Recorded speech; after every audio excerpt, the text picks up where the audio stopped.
अऊज़ु बिल्लाहि मिनश शैतानिर रजीम बिस्मिल्लाहिर्रहमानिर्रहीम। आज ईद का दूसरा दिन है और इंशाअल्लाह हम आज प्रेजेंट परफेक्ट टेंस के ऊपर डिस्कशन करेंगे। Already there are 12 tenses, but slowly, gradually, one by one, we are discussing the tenses. The first one was present indefinite, second was present continuous tense, and the third now is present perfect tense. So, we want to improve your English, but if your tenses is weak, then it is impossible that you improve your English. With vocabulary, with words, English improvement is impossible. Therefore, I request you to cover first the tenses and then make the vocabulary and then do the exercise in the field. And through this way, you will learn the English and you will speak everywhere and you will also write everywhere in the world. English has great scope in this world. So therefore, I request to everyone to learn English, but grammar is very compulsory. Now we go to board and there we are in the position to discuss present perfect tense.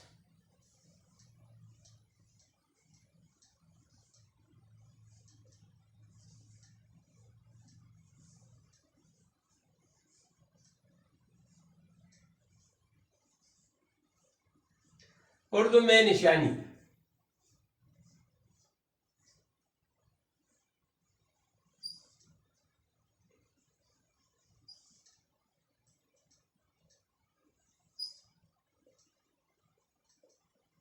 फिक्रे के आखिर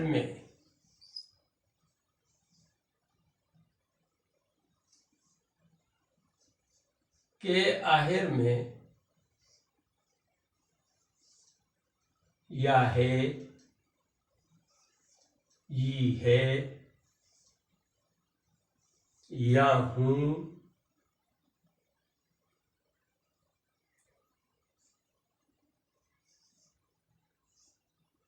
अलिफ है वगैरह आता है।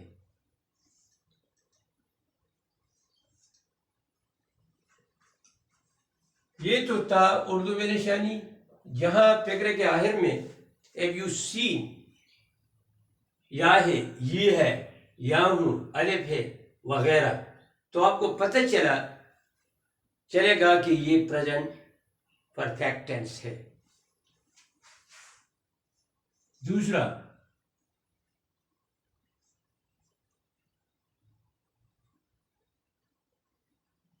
अंग्रेजी में तर्जुमा करने का तरीका।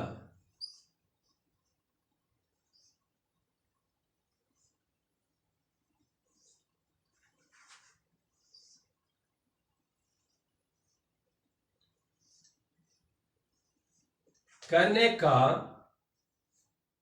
तरीका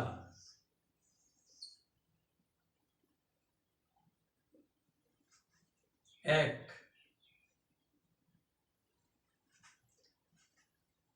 तीसरी फॉर्म इस्तेमाल होगा।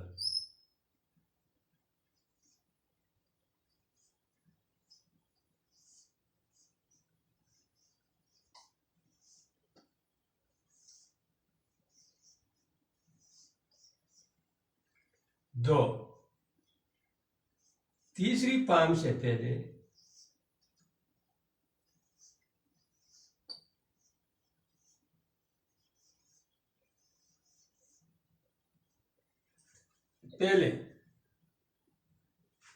हैज, और हैव आएगा।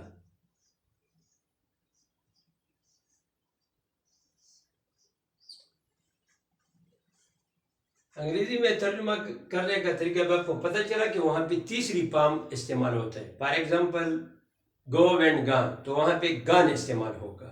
ईट एट एटन, वहाँ पे ईटन इस्तेमाल होगा। लेकिन वहाँ पे तीसरी पाम से पहले वहाँ पे हैज और हैव आएगा। 3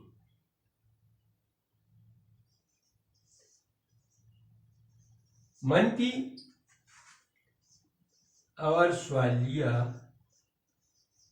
पेकरे बनाने का तरीका।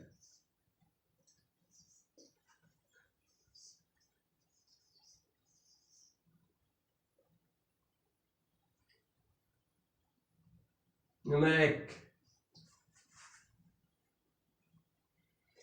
हैज और हैव के बाद नॉट लगाकर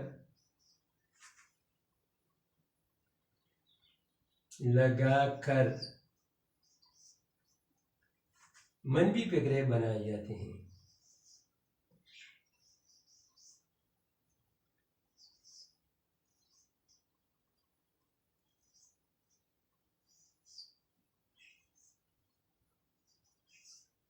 लेकिन स्वालिया के लिए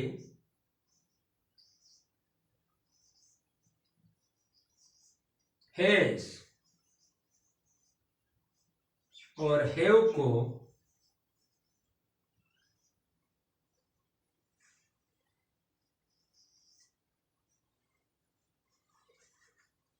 प्रोनाउन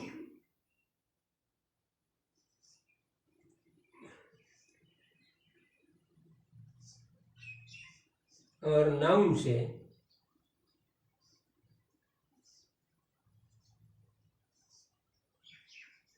पहले लगाकर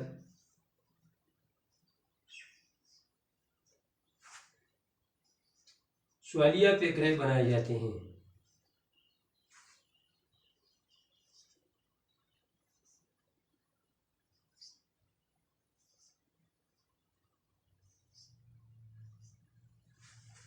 Now you are clear, present perfect tense Urdu में इसकी निशानी है या है, ये हो और अलिफ है वगैरह आते हैं, और इससे हमें पता चलता है कि ये क्या है, ये प्रेजेंट परफेक्ट टेंस है। तो अगर पेपर में आपको कोई ट्रांसलेशन दिया गया हो और ये निशानी पेकरे के आखिर में हो, तो आपको पता चलता है कि ये प्रेजेंट परफेक्ट टेंस है। फिर अंग्रेजी में तर्जुमा करने का तरीका ये है कि उसमें तीसरी पाम इस्तेमाल होगा वर्ब का, और तीसरी पाम से पहले हैज और हैव आएगा। और इसी तरह स्वालिया मनपी पेकरे बनाने के लिए हैज और हैव के बाद नट लगाकर मनपी पेकरे बनाए जाते हैं, और स्वालिया के लिए हैज और हैव को पहले लगाकर प्रोनाउन से या नाउन से तो स्वालिया पेकरे बनाए जाते हैं। अब हम आते हैं टेबल 1 की तरफ।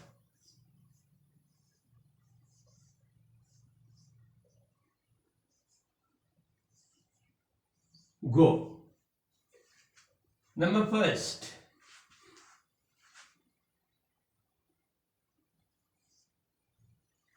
आई have gone.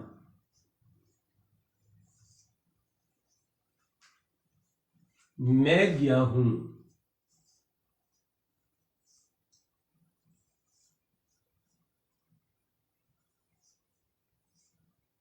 Second, we have gone.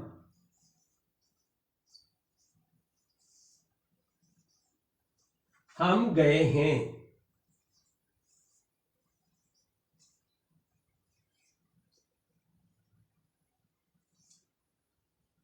Three,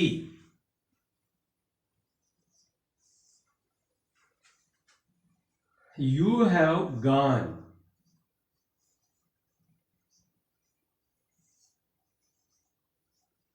तुम गए हो।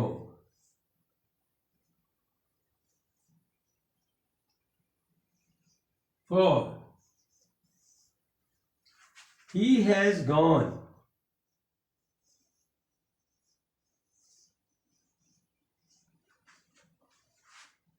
वो गया है.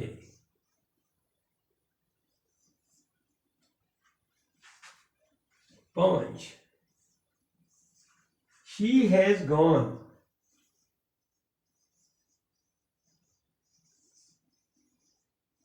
वो गई है.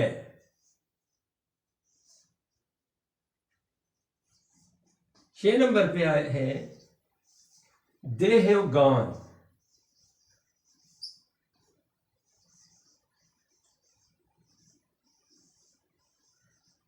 वो गए हैं.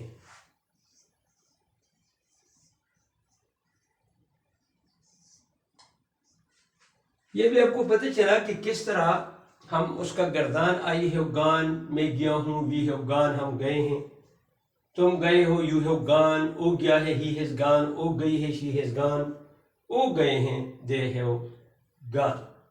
फॉर एग्जाम्पल हम राइट से बनाते हैं तो राइट का रिटन हम मतलब वहाँ पे यूज करेंगे. आई हैव रिटन, मैंने लिखा है. वी हैव रिटन, हमने लिखे हैं. यू हैव रिटन, तुमने लिखा है. He has gone, he has written, उसने लिखा है. शी हैज रिटन, उसने लिखी है. दे हैव रिटन, उन्होंने लिखा है.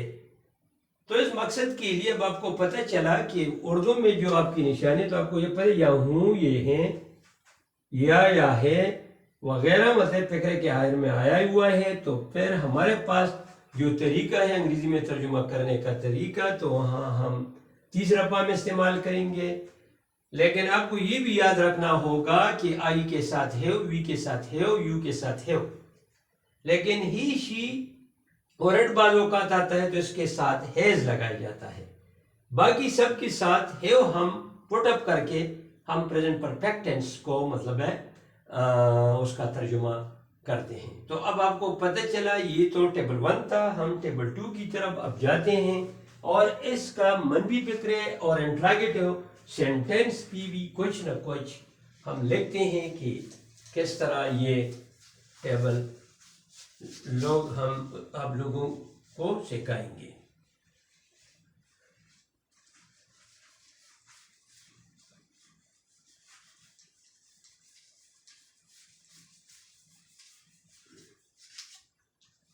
ऑलरेडी मैंने आपको बता दिया था कि है और हैज के बाद नट लगाकर मनफी फिक्रे बनाए जाते हैं. तो अभी जो पहला फिक्रा है वो ये है, आई हैव नॉट गॉन.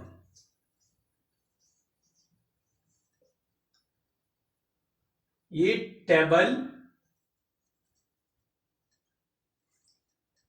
2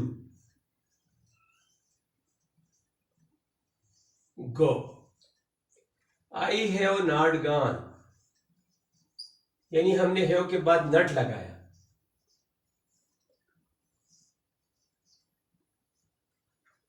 मैं नहीं गया हूं,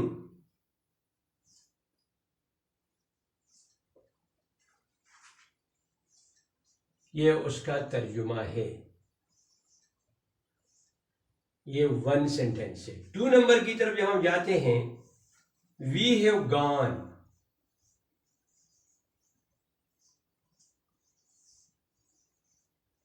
हम गए हैं. We have not gone,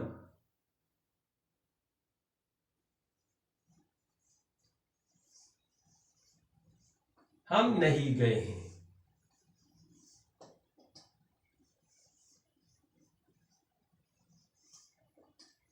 3 number, you have not gone,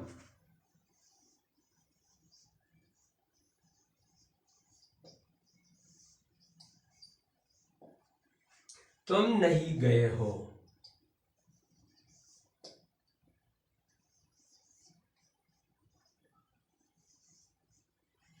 4 number जो फैक्रा है वो है,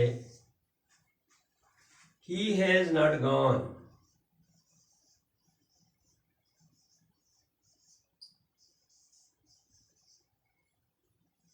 वो नहीं गया है.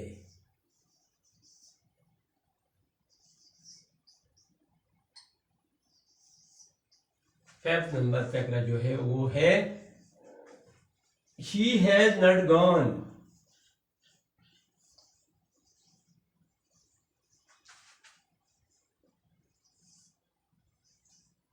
वो नहीं गई है।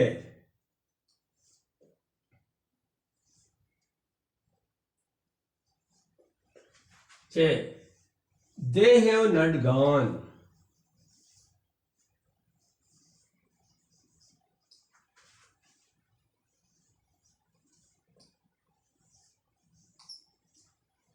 वो नहीं गए हैं।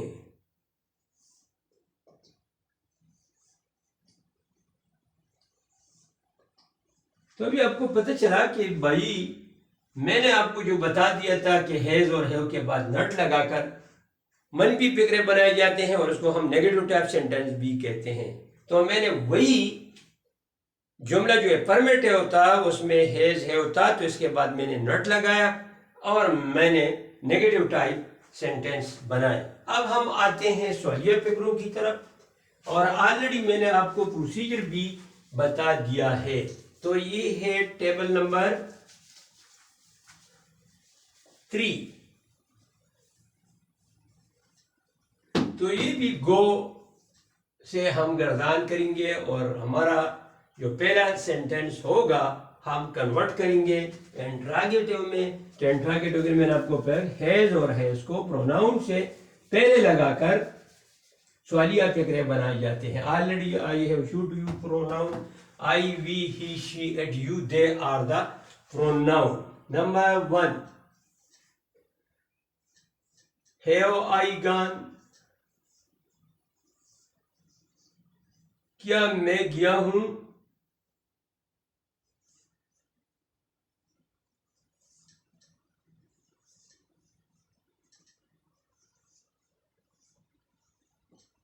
दूसरा फकरा, have we gone,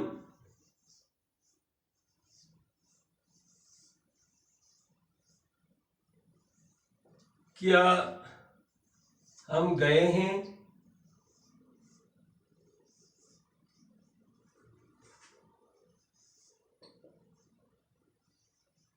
sign of interrogation. 3, have you gone,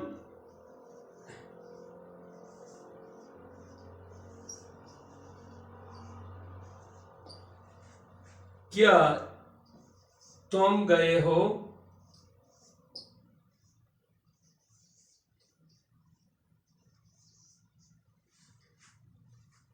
paragraph number 4,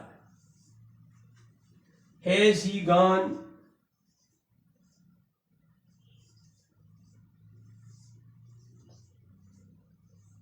क्या वो गया है।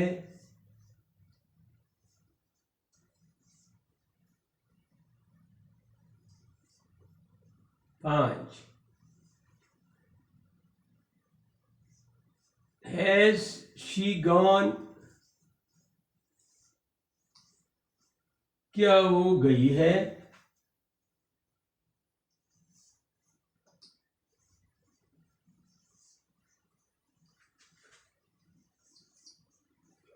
6, have they gone,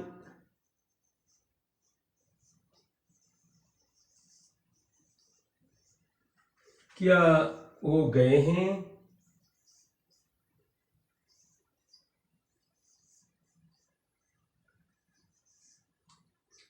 'Now you are clear how to we know the present perfect tense in Urdu as well as in English। Urdu में निशानी या है, ये है या हूँ, अलिफ है वगैरह फिक्रे के आखिर में आता है। अंग्रेजी में करने का तरीका ये है कि आपको तीसरी पाम इस्तेमाल करना होगा और तीसरी पाम से पहले हैज, हैव वगैरह आएगा। हैज जो है वो सिर्फ ही, शी, इट के साथ आएगा, लेकिन बाकी सब के साथ हैव आएगा। तो आपको मतलब है अब उसका जो मनफी में अगर हम फिक्रे बनाते हैं तो है और हैज के बाद नट लगाकर मनफी फिक्रे बनाए जाते हैं। और सवालिया फिक्रे बनाने के लिए हैव और हैज को प्रोनाउन से पहले लगाकर सवालिया फकरे बनाए जाते हैं। तो आपने गर्दान में मतलब है पुलिसी का, अगर आपसे कोई कहे ये तो आपको एक मॉडल मैंने दे दिया, लेकिन इस मॉडल को जब आपके पास आपसे कोई पूछता है या इस किस्म के निशानियात है, फॉर एग्जांपल कोई किसी ने लिखा है कि उसने लिखा है ही हैज़ रिटन, क्या उसने लिखा है? Has he written? उसने नहीं लिखा है, he has not written. On the other side अगर कोई आपसे पूछे ही प्लेस, वो खेलता है, ही हैज़ प्लेड, उसने खेला है, has he played, he has not played, you have not played. तो ये सारा जो मॉडल मैंने आपको बता दिया प्रेजेंट परफेक्ट कंटिन्यूस का, और आप जहाँ भी मतलब तर्जुमा करेंगे और वहाँ पे ये हैं याहू वगैरह आ जाए तो फिर आपको मतलब है इसका तर्जुमा जो तरीका मैंने आपको बता दिया उसके मुताबिक करेंगे। और ऑलरेडी मैंने आपको प्रेजेंट पर इंडेफिनिट टेंस का भी बताया, ताहे तीहे ते हो वगैरह आता है, और प्रेजेंट कंटिन्यूस में रहा है रही है वगैरह था, लेकिन उसमें टाइम का जिक्र नहीं होता। और इसी तरह प्रेजेंट परफेक्ट को जब डिफाइन किया तो भी मैंने आपको निशानी बताया, या है, ये है, या हूँ वगैरह पेकरे के आखिर में आते और बाज़ औक़ात अलिफ है वगैरह आते हैं, तो हम उसका तर्जुमा फिर जो अंग्रेज़ी का तरीका है उसके मुताबिक करते हैं। Dear student and audience, please subscribe my channel and share with other, because it will reach to the corner of this world, and through this way how to speak English and how to write the English, and these sentences also play great role in direct, indirect and passive voice and report writing. For example, in board of study we provide some material when we do the synopsis, so different type tenses we apply. If there we apply the present situation, there we will apply the present indefinite tense. But when we discuss the past, there we will apply the past indefinite and past continuous. Slowly, gradually you have knowledge. But if the thing is in future, there you will apply the will. In synopsis, this is the layout of the research. So we prepare the proposal, and for this proposal, it will be carry on later. So because of this, there we mostly use the future tense. तो future tense already आपको पता है कि किस तरह, तो आप मेहरबानी करके आप इस मेरी चैनल को आप सब्सक्राइब करें और टैग करें ताकि दूसरे लोगों को भी पहुंच जाए। वस्सलाम।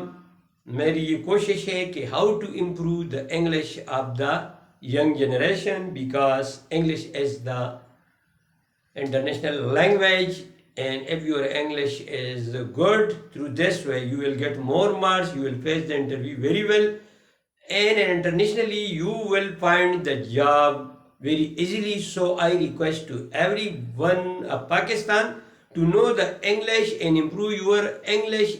And first we are going systematically. मैंने पहले आपको बता दिया था कि वर्ड को डिफाइन किया था, मैंने आपको पहले ग्रामर डिफाइन किया था, फिर ग्रामर के बाद मैंने अल्फाबेट, और अल्फाबेट के बाद वर्ड, और फिर सेंटेंस, और अभी हम सेंटेंस के जो पार्ट है वो स्टडी कर रहे हैं। ऑलरेडी हमने नाउन को डिस्कस किया है, उसके टाइप्स को डिस्कस किया है, और इसके साथ साथ हमने प्रोनाउन को डिफाइन किया और उसको टाइप्स को भी डिस्कस किया। और अब हम वर्ब की तरफ आ गए। वर्ब के जो टाइप ऑफ सेंटेंस है वो 12 है, और उसको हम 1 बाई 1 डिस्कस कर रहे हैं। और इसके बाद इंशाअल्लाह हम एडजेक्टिव के बारे में भी कुछ ना कुछ मतलब डिफाइन, क्योंकि they are the part of the sentences. वस्सलाम।